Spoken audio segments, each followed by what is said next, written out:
안녕하세요. 저는 55세 여자입니다. 너무 억울한 일이 생겨 이렇게 사연을 보내게 됩니다.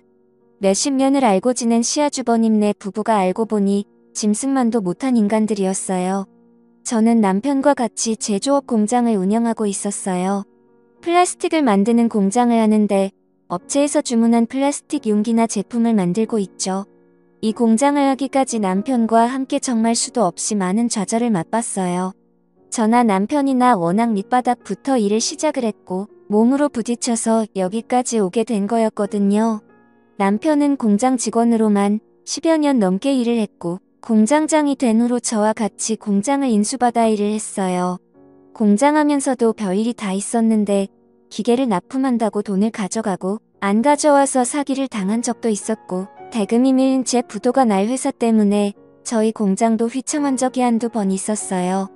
그렇게 몇 번의 고비를 겪고 나서 인건비라도 아껴보겠다며 저도 같이 공장에 나갔고 명절을 제외한 나머지는 매일같이 공장으로 출근을 해서 살다시피 했습니다. 주변에 같이 일하시는 분들도 다르지 저희 부부한테 어쩜 그렇게 열심히 사냐고 했어요. 그 정도로 악착같이 살았습니다. 이렇게 살다 보니 또 그만큼의 보상도 뒤따르더라고요.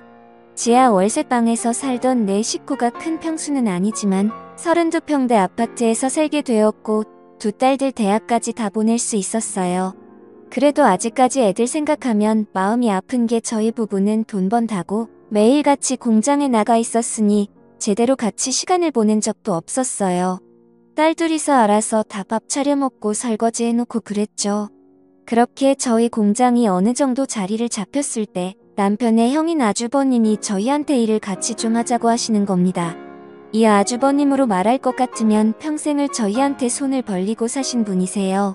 맨날 사업한다고 돈 좀 빌려달라 해놓고 돈도 안 갚으시고 장사한다고 돈 좀 빌려달라고 하면 1년도 안 돼서 다 말아먹으시는 분이셨죠. 얼마나 뻔뻔한지 돈 좀 갚으라고 하면 가족끼리 야박하게 무슨 돈을 갚냐고 하셨어요. 워낙 저희 남편 성격이 착해 빠지고 정이 많아서 시댁 식구들이 죽겠다고 죽는 소리 하면 다 도와주곤 했어요. 남편의 이런 성격이 남들한테는 100이어도 저한테는 0점이었네요. 그리고 아주버님이 이렇게 더 기고만장했던 게 시어머니가 한몫하셨는데 저희 어머니는 본인 큰아들이면 아주 사족을 못 쓰세요. 같은 아들이어도 장남이 최고라며 장남이 하는 말이면 무조건 다 맞다고 하셨죠. 한 번은 시어머니가 저희 남편한테 네 형이 지금 돈 때문에 힘들어 하는데 동생이라면 형님이 돈 좀 쓰세요 하면서 얼마 주워주고 그래야지. 너는 공장하면서 돈 벌고 있는데 네 형은 지금 직업도 업장이야 하시는데 저는 그런 어머니한테 안 된다고 했어요. 그러니 새노인네가 기운도 좋으니 저한테 빽소리를 지르며 식구들 다 있는 데서 표독을 퍼겁니다. 너넨 남의 집 식구 주제에 네가 뭔데 돈을 줘라 말아라 하고 있어. 겁대가리 없이 우리 큰아들이 하는 일에 업혀가면서 그 공장이 네 공장이냐 너는 그냥 쥐 죽은 듯이 시키는 거다 해라. 어딜 남자가 하는 일에 나서고 있어 하셨어요. 그러니 형님도 말했습니다. 동서 참말 서운하게 한다.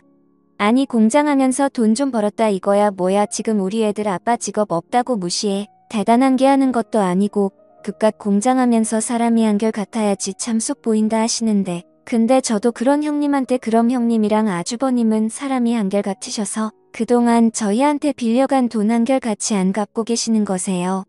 형님이야말로 그 밥에 그 나물이라고 아주버님하고 똑같으시네요. 했어요. 매번 참고만 있었는데 할 말 다 했죠. 그러니 제 말이 끝나자마자 시어머니 신고 있던 슬리퍼를 저한테 던지면서 나가라고 소리를 치셨어요. 그렇게 못 빼어먹은 애가 집에 들어오니 눈에 뵈는 게 없지 하셨죠. 그러면서 너는 이런 대우받아도 싸다 하셨네요.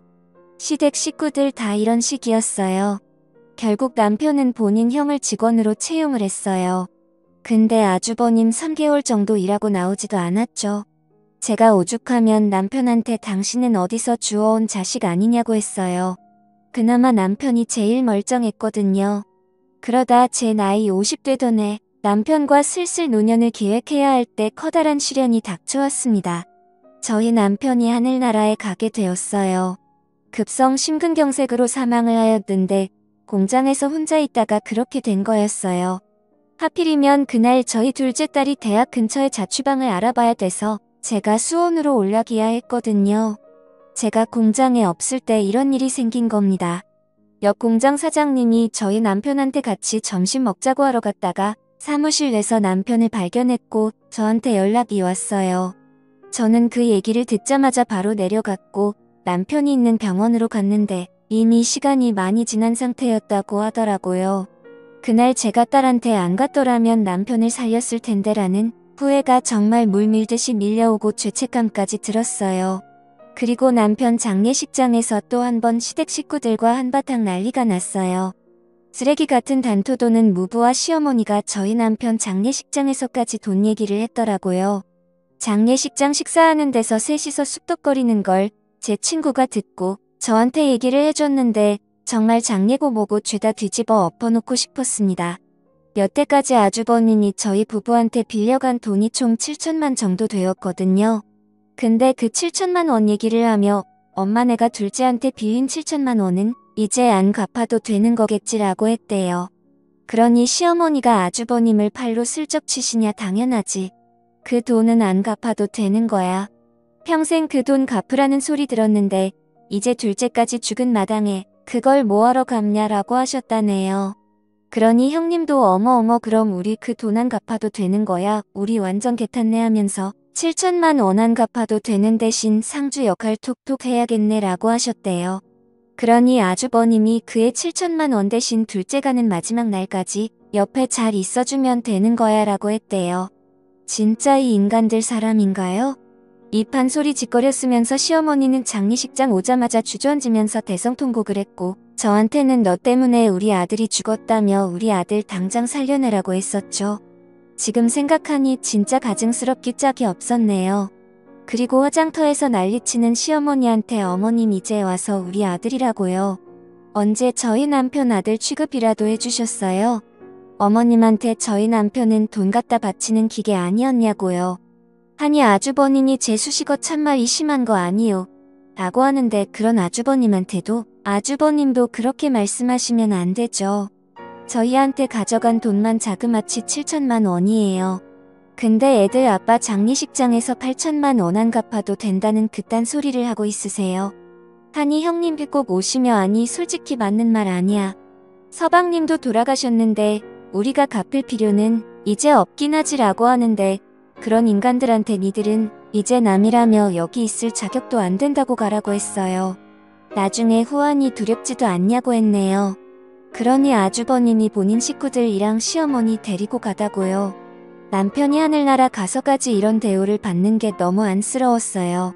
그렇게 남편의 장례가 끝나고 저는 공장도 못 나가고 집에만 있었어요. 저희가 발주받은 물건은 옆 공장 사장님한테 남겼고요. 그렇게 2주 정도 지났을까요? 옆 공장 사장님이 급하게 전화가 온 겁니다. 그러면서 사장님 공장 내놨어요 라고 하는데 저는 무슨 소리냐고 했어요. 그러니 지금 어떤 사람들이 와서 견적 알아보고 시세 파지고 있는데 그 말 듣자마자 공장으로 달려갔고 아니나 다를까 아주버님네 부부가 떡하니 팔짱을 끼고 공장을 이리저리 돌아다니는 겁니다. 앞서 말했듯이 아주버님을 직원으로 채용했을 때 그때 아주버님이 저의 공장 키를 가지고 있었거든요. 그게 화근이었죠. 그리고 제가 공장에 갔을 때 이미 공장에 있던 기계들은 어디 갔는지 온데간데 보이지 않았어요. 저는 아주버님한테 기계를 다 어디 갔냐고 했어요. 그러니 말 같지도 않는 소리를 하는 겁니다. 아, 그 기계가 오래돼서 기름칠이라도 다시 하려고 수리 맞겠어요. 라고 하는데 아주버님 무슨 말 같지도 않는 소리를 하세요. 기름칠하려고 몇 톤씩 되는 기계를 옮겨요? 설마 기계 다 갖다 팔았어요? 라며 미친 사람처럼 소리를 질렀어요. 그러니 아니 재수씨는 보름 동안 공장도 안 나온 주제에 책임의식도 없이 이제 와서 뭐 하자는 거예요? 이렇게 책임도 못 지는 공장 갖다 팔아버려야지라며 내가 기계 팔았어요. 왜요? 라고 당당하게 얘기를 하는 겁니다. 저는 그런 아주버님한테 쌍욕을 하며 네가 진짜 사람 새끼냐고 했어요. 이런 말하면 당연히 안 되는 걸 알지만 이 상황에서 좋은 말이 나올 수가 없었어요. 니들이 뭔데 우리 부부가 평생 일길론자리를 니들이 뺐냐고 했어요. 그러니 아주버님은 이 공장 이후에 재수식계라며 공장도 이렇게 방치해놓고 제대로 관리도 못하는데 이 공장 엄연히 우리 동생 거고 나는 우리 동생이랑 피가 섞인 형제야. 형제가 대신 공장 정리해주고 있었는데 이게 어딜 지금 나타나서 행패야? 행패는 왜 우리 동생 돈이 답이나 한가라고 하는데 이 사람들 진짜 미친 게 아닌가요? 저는 아주버님 내 부부한테 니들 이거 범죄야. 범죄 니들이 지금 무슨 짓을 했는지 모르지. 뭐 동생 거라서 대신 정리를 해주고 있다고 법으로 그렇게 해도 된다고 그래. 이것들이 아주 콩밥 먹어야 정신을 차리겠네. 어딜 겁대가리 없이 남의 소유물에 손을 대하며 경찰서에서 보자고 했어요. 그리고 저는 곧장 경찰서로 갔고 아주버님 내 부부 절도죄로 고소를 했습니다. 그리고 고소장이 접수가 됐는지 시어머니랑 아주버님 부부가 저를 찾아와서 기계판 돈 돌려줄 테니까 고소 취하하라고 하더라고요. 고소 취하 안 하면 우리도 가만히 안 있을 거라고 협박까지 하는데 저는 그런 인간 말종들한테 아이고 무서워라. 이젠 협박까지 하세요. 가만히 안 있으면 어쩔 건데요. 협박까지 추가로 고소 한 번 더 해드려 했어요. 그러니 형님은 어떻게 가족끼리 고소를 안 하며 서방님이 살아계셔 ным 동서가 하는 일 보고 가만히 있겠냐고 하는데 저는 그런 형님한테 우리 애들 아빠가 살아있었으면 저한테 아주 잘했다고 박수라도 쳐줬겠죠. 당신들은 콩밥 먹고 제대로 정신 차려야 뱅생이 될까 말까 하는 인간들이라고 했어요. 아주버님 내 부부는 경찰서 출석해서 조사를 받았는데 아는 업자한테 거짓말까지 해가며 기계를 팔았더라고요. 제가 대신 팔아달라고 했다네요. 그렇게 기계판 돈이 자그마치 1억이 넘었고 경찰서에서 대질 조사받을 때 그 돈 다시 돌려주면 되지 않냐고 하는데 수사관도 어이없어 하시며 그게 다시 돌려준다고 되는 일이냐고 하시더라고요. 이 정도로 무식한 사람들이에요. 설마 제가 고소까지 할 줄은 몰랐다고 하네요. 저는 고소 취하할 생각 없고 끝까지 간다고 했어요. 하늘에 있는 저의 남편 생각해서라도 이렇게 하는 게 맞는 것 같아요. 시어머니는 시도 때도 없이 저를 찾아와선 동네방네 소리를 지르며 집안에 여자 하나 잘못 들어와서 우리 집을 풍비박산 낸다고 여기 악마가 살고 있다고 하시는데 그럴 때마다 전 시어머니 대꾸도 안 하고 경찰 불렀습니다. 그리고 시어머니한테도 지금 잘못했다고 한 번만 용서해달라고 기도 모자랄 판국에 어머님이 이럴수록 어머님 큰아들은 더 공경에 빠지는 거예요. 그것만 알고라고 했습니다. 여자가 안을 품으면 온 6월에도 서리가 내린다는 말이 꼭 제 얘기 같았어요. 아주버님 내 부부는 변호사까지 선임해서 1심 재판받았는데 촉법으로 징역 6월 선고받았어요. 아주버님 내 변호사는 계속 저한테 합의 요구하지만 저는 항소까지 할 예정입니다. 작년에 남편 보내고 아주버님 내 부부 고소까지 정말 많이 일들이 있었는데요. 죄를 저질렀으며 그에 맞는 마땅한 벌을 받아야 된다고 생각을 하고 끝까지 가려고 합니다. 제가 너무하셨다고 하는 분들도 계시겠지만 저처럼 억울한 일을 당하게 되면 이렇게 독하게 되더라고요. 이렇게 글을 쓰게 된 이유도 저처럼 억울한 일들 당하지 않으셨으면 하는 마음으로 사연을 남깁니다.